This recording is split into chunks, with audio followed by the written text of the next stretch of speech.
So today is another Monday. Yes, I think we should start first of all with major categories our book will be focusing on. Ṣé gbogbo yín lẹ ti ready láti kàwé?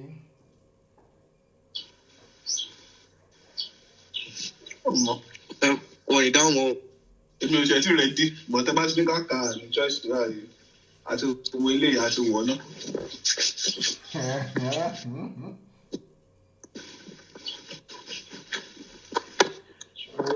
So I want us to focus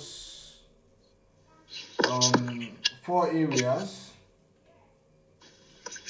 and the first one is on sales.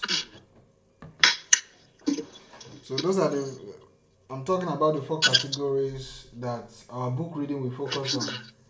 And if we look at it, all of them will actually come to place of self-development, doing the right thing at the right time, how to relate with people and do things properly, so that it helps us to increase our value, both perceived value and also our value proposition. So when you tell people you want to do this for this amount, people can also perceive you to be worth around that or worth more than that. So in such a way that what you are saying don't look like a scam to them. Interestingly, I've been checking recently and there is this particular topic that seems to be trending, and that's the issue of people sizing people up. And that's just the reality. It's highly inevitable. At least in this country where we're in, if we both go to same event, if I come in my car and you don't come in your car, they don't treat us the same, irrespective of what you're putting on and what I'm putting on, right? So in a place where they don't have the opportunity of seeing how we arrive at the place, if you dress well, and let me take a ceremony, a kind of event, for instance. If you dress in your agbada, well-fitted cap and everything, with very good perfume and you smell really good, and I just come in my buba and shoro like that, they will treat you differently from the way they will treat me. Now, if in that your dress, on your finger or in your hand you are holding the key to a very good car, at least the logo showing either Mercedes or some recent beautiful cars around here, and in my own dress I'm not holding any car key or stuff like that, the approach or the respect they award you is going to be different from what they give to me, right? It's just what it is that people look you up from your appearance, and then from that standpoint they decide what you deserve, what you're worth, what you can do, what you can afford. And it's just the way it is. There is really no way of running around it. It's either you become somebody of value that's truly worth something, such that you don't necessarily have to show it,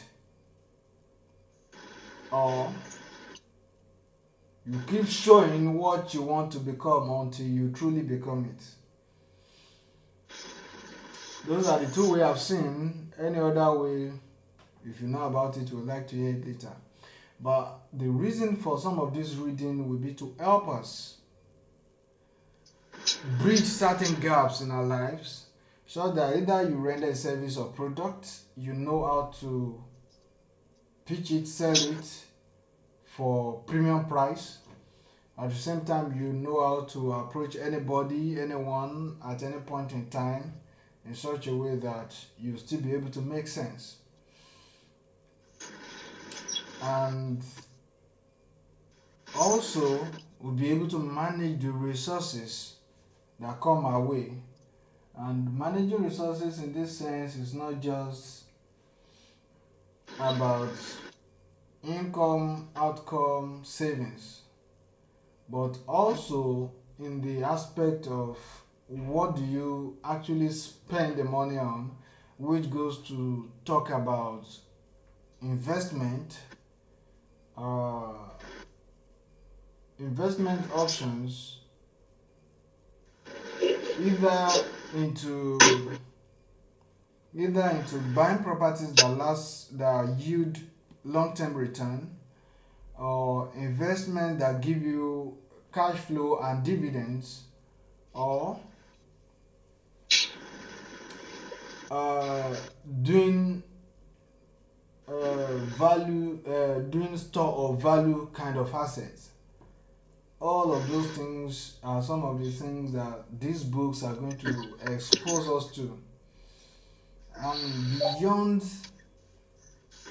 And beyond every other thing that we can say or do to each other, in the sense of either we are monitoring each other to read, we are doing summary or review, giving reports, and every other thing like that. Beyond all of those is what this book is supposed to help us to do, and that is to become. Some people have said that success is predictable, so is failure, right? And there is only the one way that is true is because it's more of a function of habit than discipline, than motivation, than encouragement, in fact, than passion, right? So, if that is going to be true concerning us, such that people can look at us and say, if this guy continue like this, he's going to be this big in the so coming year, then we have to start building some habits. Money making is an habit, irrespective of how much your need is, how much you really want to have, and every other thing that comes around money. If it has not become your habit to make it at every opportunity you have, you won't go for it. A lot of opportunity will pass you by. And these are some of the things we also be finding in some of these books. The intention this year is to make sure that we are able to build certain habits such that we don't need to force it. We don't need to struggle with it. It comes naturally. We may need discipline to build those habits, right? But it's only by successfully building those habits that we can successfully attain any goal that we have set our mind to do.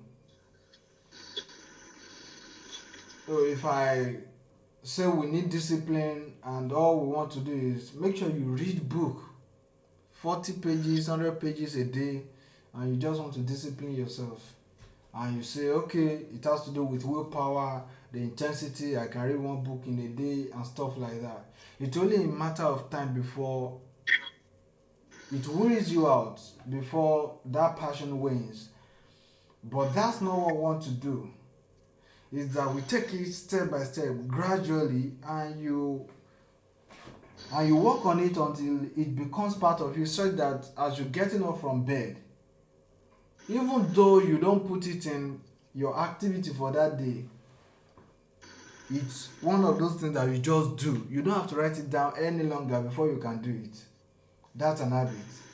Just the way you don't have to prepare to breathe before you breathe.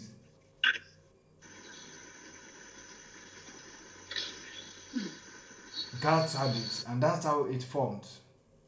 And those are the kind of thing we want to do to build certain character. I think Brian Tracy was the one saying that if you want to become a millionaire, It is not about how much you're eventually able to acquire, it is who you have to become to acquire that kind of money. And that's just the way it works. And when you talk about network, net worth, all of those things always come back to who you have become. You can't have a network with a thief if you are not yourself a thief. You just walk like that. It's a function of habit.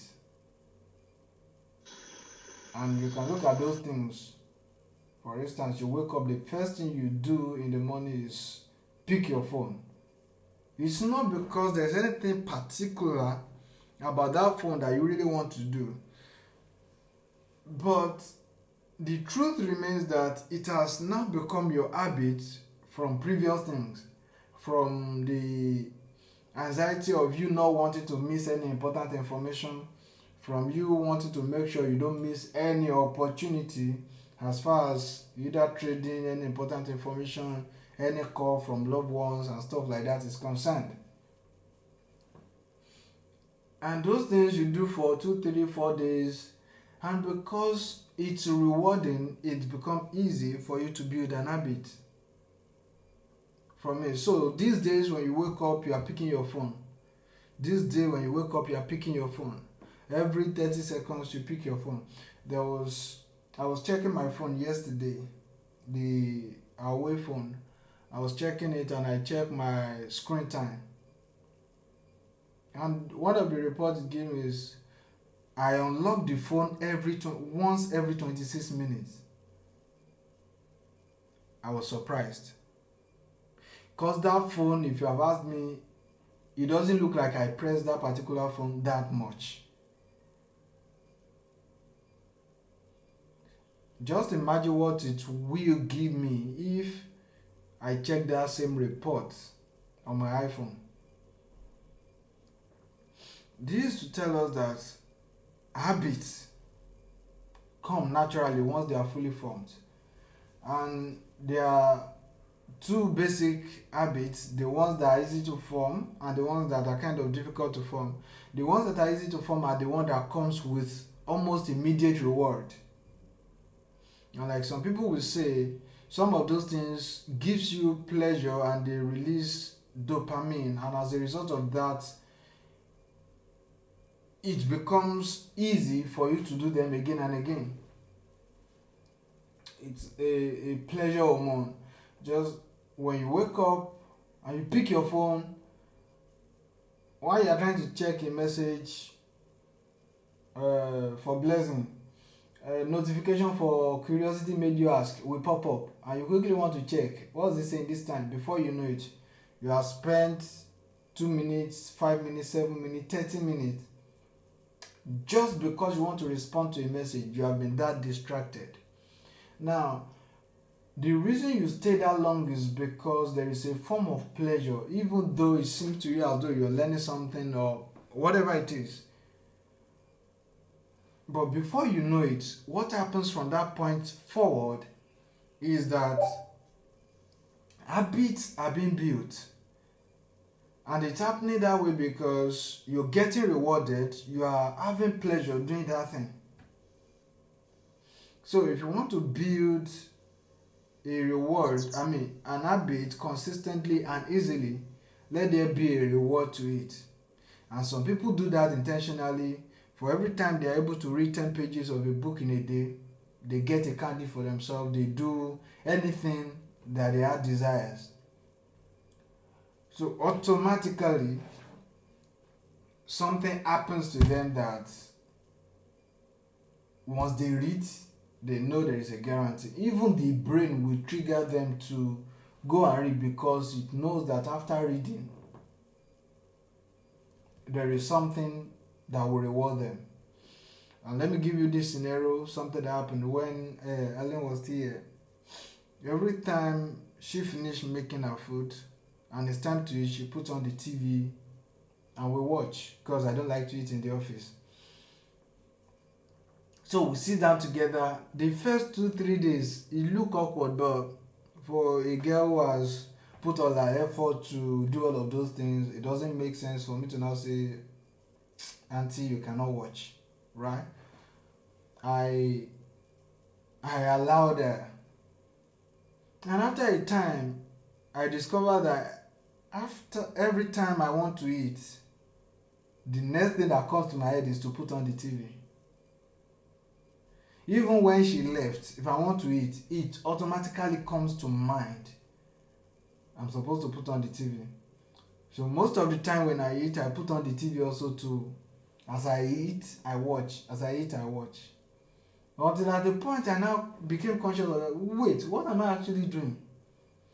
I remember this TV rarely comes up, except I want to watch certain people. If I go to YouTube, I watch 32. That guy gives some good stories, and then maybe some documentaries, or I have any particular movie in mind. That's where my TV comes on. Not every day, every night when I'm eating. Unconsciously, an habit was built that I didn't pay attention to. And I was doing that consistently until I call myself back to it and say, wait. So I'm saying that to let you know that on one hand, you can build an habit and you can last longer with anything you want to do when it becomes an habit, and there is higher percentage or higher probability of you achieving success at doing something you do by habit than by discipline. And the other flip side of the coin is also that if you want to break any habit, you just have to become conscious of it. But breaking habit is not what we are discussing today. It's building an habit. So the plan is that we will be able to build an habit that helps us to read consistently. I've said it severally and I'll say it again. When you read a book, it's like installing a program in your system. At every point in time where that program is needed, it automatically picks up. It's like when the Bible says, out of the abundance of the heart, the mouth speaks. It's also saying that what you do will be a function of what you have installed in you. And reading those books is like installing those softwares that help us tackle our everyday problem, our big goals, our visions, and everything. And my guy was saying yesterday that he put on his WhatsApp status. Let me check if I can find it. He put it on a WhatsApp status and he said, oh, it's gone. Oh, he was saying that our actions are no better than our thoughts, and our thoughts are no wiser than our understanding. And I replied and I said, our understandings are no better than our exposure. And this is one way for us to get exposed to the things that are happening around us. You can be exposed by traveling and see what is happening around. You can be exposed to something, an idea, a concept by watching a movie. You can be exposed to something, a vision, an idea, whatever it is, by reading a book, by relating with people, by going to places and stuff like that. So one of the things I want to make sure we are able to do, irrespective of where we are this year, is that we become exposed to certain things. And reading books is one of those ways we become exposed. So therefore, we'll be reading our books in these 4 categories. One is sales. We'll be going around that. When you read sales, it helps you negotiate better. It helps you know the things to consider when you're trying to bargain. Because every day we sell, we live our life through sales. If you are applying for a job, that is sales. You negotiating or bargaining how much someone should pay you for a service, how much someone should pay you for an activity, how much somebody should pay you for a particular product. It's sales. If you negotiate, in fact, telling a girl to be your wife or your boy, that is sales. Telling them there is something they are going to get in value in exchange for staying with you. So every day we live our life through sales. Either you like it or not, either directly or indirectly, either by affiliation or being the owner of the product, whichever way, every day we do sales. And as a result of that, we're going to read several books on sales. And we're going to make sure that as we read them, we don't just get equipped with information alone. It's also become part of us, so that when we come across some of these things, we can always know the next thing to do. So what is sales without negotiation? I mean, that would be difficult. So there is a way to negotiate, there is a way to talk, there is a way to bargain. And those are the things we'll be doing. That's a second category in the books we'll be reading, negotiation. Because even when you apply for a job and they want to pay you, either you want to ask for a raise, or at the initial point where you are getting employed, when you're discussing your salary, all of these things come to play. Now, if you are now selling products, let's say you have a product on your own, you have a service, there is a way to negotiate, there is a way to bargain. All of those things are going to be covered in the books we'll be reading. Human nature, we have to read that also, because any and everything we do has something to do with human nature. Everything and anything at all. There is nothing we are doing in this life today that does not have to do with humans. And because of that, it's important to understand human nature. Even God deals with humans. I'm trying to see if there's anything we really do that does not have to do with humans. Either you are building bridges, you are painting houses, you are doing farming, anything at all that you're doing, you are dealing with humans. And there's no way you are going to be able to do that effectively, consistently, excellently, without understanding human natures. And that goes to you understanding what makes people tick, what makes people happy, what makes people go mad, and different stuff like that. So it's important that we come in this direction and read some books on human nature. And the last of them, which is the one that makes the world go round, is money.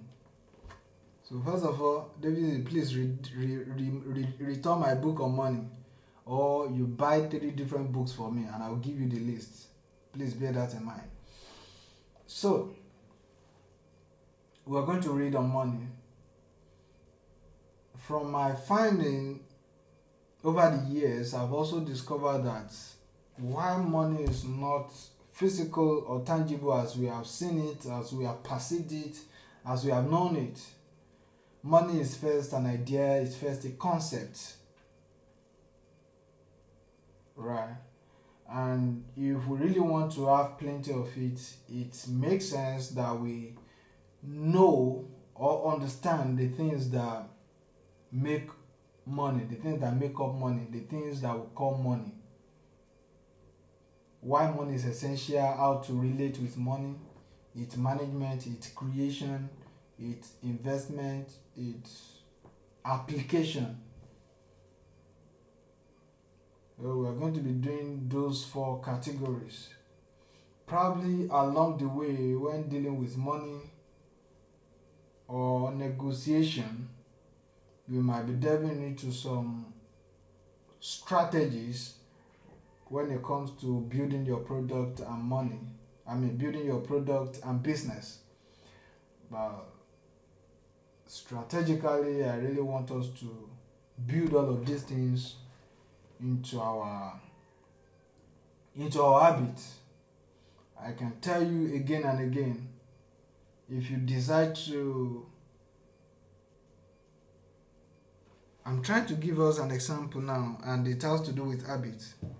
I don't know if there is something if you have ever come to a point where there is something you like, but somehow, some way, somebody, either a doctor, your friend, or a research or something you watch, have told you that it is not good, that's not what you should be doing.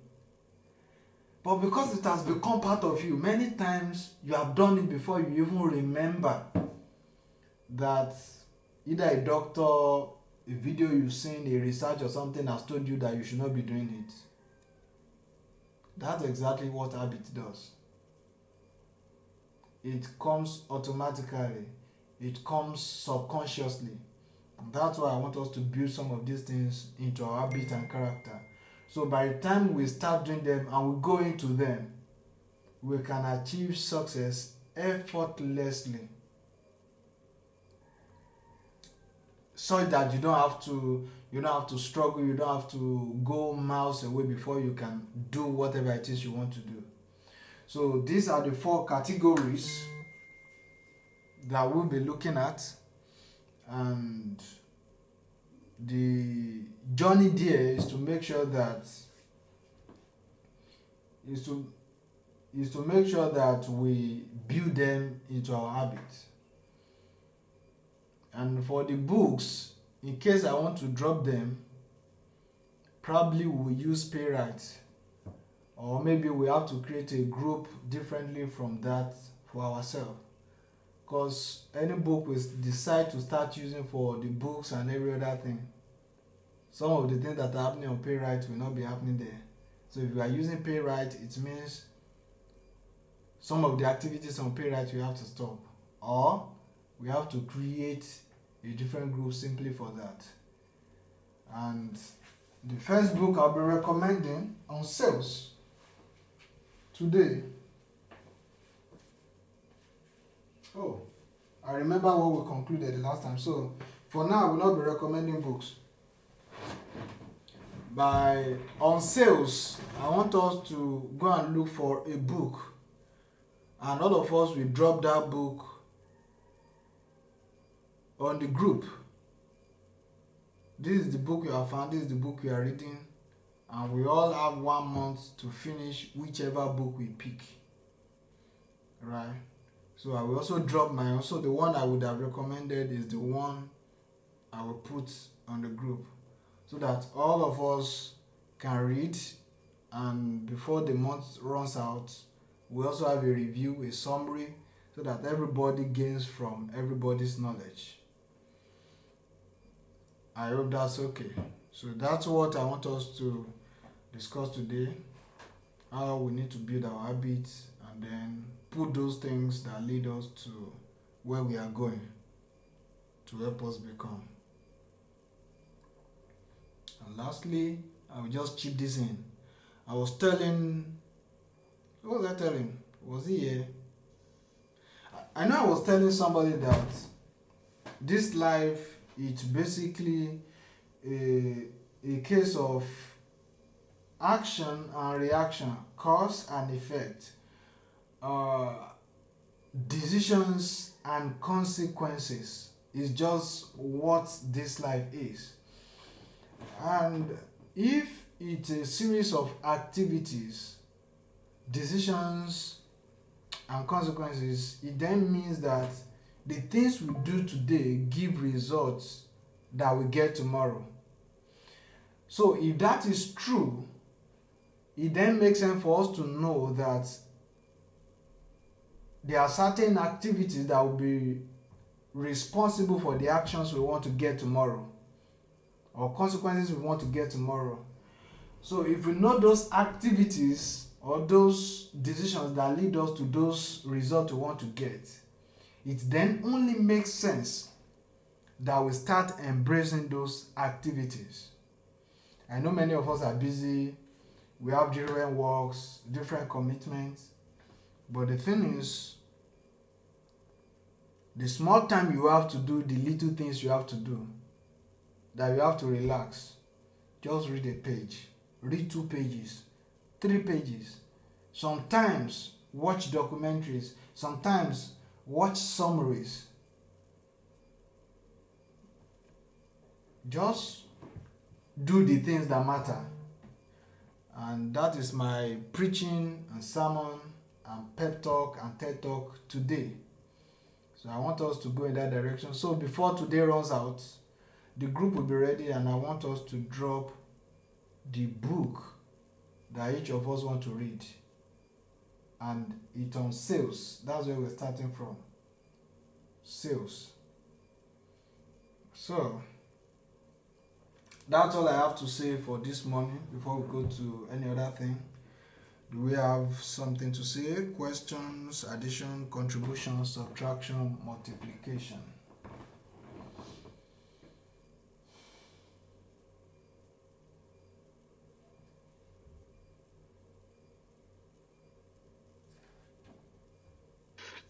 Me have a question.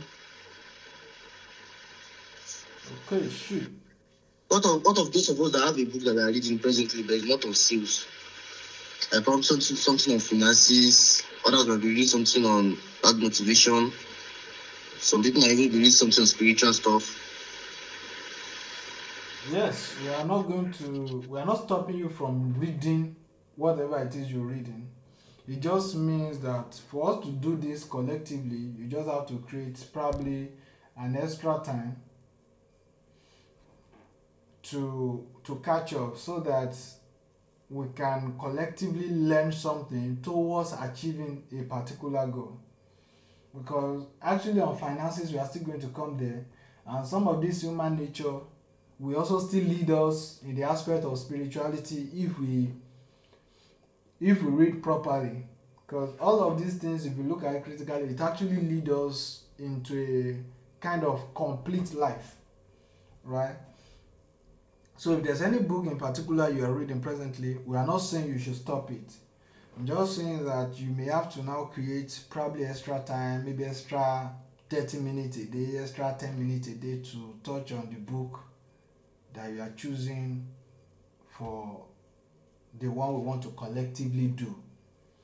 So that way when it is time for review, you can also help improve our knowledge, our exposure, our understanding by telling us the things you have read around that area.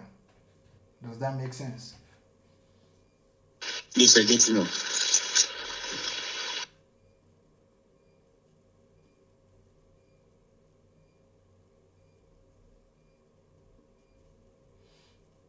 Any other question, addition, contribution?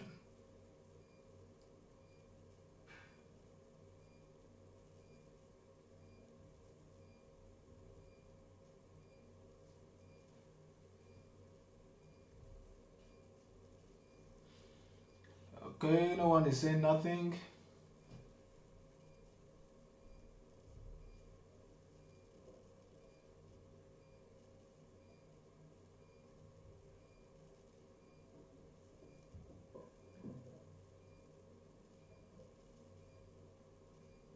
Are we all good? Do we understand? And are we ready?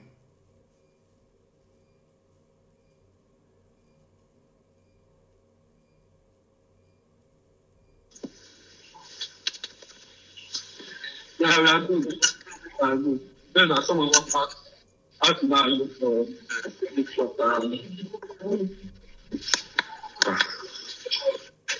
We are good though. Some of us have to go and do what?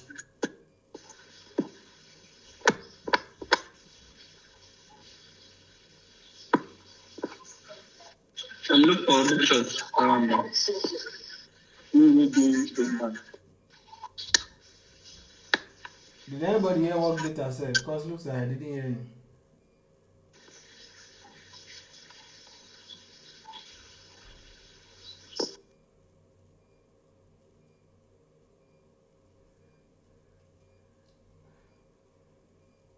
Who heard what Glitter said? Glitters, repeat yourself. I not hear you, please.